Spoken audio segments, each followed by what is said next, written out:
பீகாரில் பிரதமர் பேசியிருப்பது பீகார் தமிழ்நாட்டிற்கு இடையே பிரச்சனையை ஏற்படுத்தும் வகையில் உள்ளது என்று துரை வைகோ எம்பி கண்டனம் தெரிவித்துள்ளார்.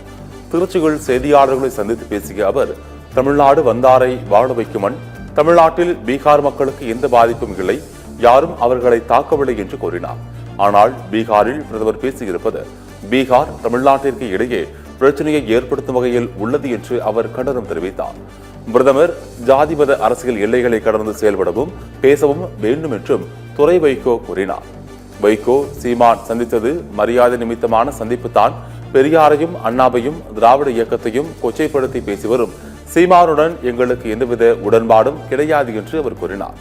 தமிழ்நாட்டில் தேர்தலுக்கு இன்னும் 5 மாதங்களே உள்ள நிலையில் அவசரமாக வாக்காளர் பட்டியல் தீவிர திருத்த பணி மேற்கொண்டால் பீகாரில் நடைபெற்றது போல பல லட்சம் வாக்காளர்கள் நீக்கப்படும் நிலை ஏற்படும் என்றும் துரை வைகோ கண்டனம் தெரிவித்தார். ஆனா ஒரு பிரதமரா ஏதாவது ஜாதி மத அரசியல் எல்லைகளை கடந்து எல்லாருக்கும் போதுமானவர் நம்முடைய பிரதமர்.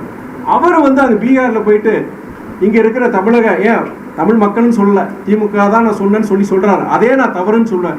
தமிழ்நாட்டை சார்ந்த ஒரு ஆளுங்கட்சி, ஒரு முக்கியமான ஒரு இயக்கம், கிட்டத்தட்ட இத்தனை விழுக்காடு மக்கள் ஆதரிக்கின்ற ஒரு இயக்கம், இவங்க பீகார் மக்களை துன்புறுத்துறாங்க சொன்னாங்கன்னா, அப்போ பீகாரில் இருக்கிற நம்ம தமிழர்களுக்கு என்ன பாதுகாப்பு? இரு மாநிலத்திற்கிடையே ஒரு பிரச்சனையை உருவாக்குறதுக்காண்டி, ஒரு வன்மத்தை உருவாக்குறதுக்காண்டி தேர்தல் நேரத்தில் ஒரு தவறான ஒரு முன்னுதாரணமாக நான் பார்க்குறேன். நான் தேர்தல் அரசியலுக்காக ஒரு மலிவான ஒரு செயலை நான் பார்க்குறேன்.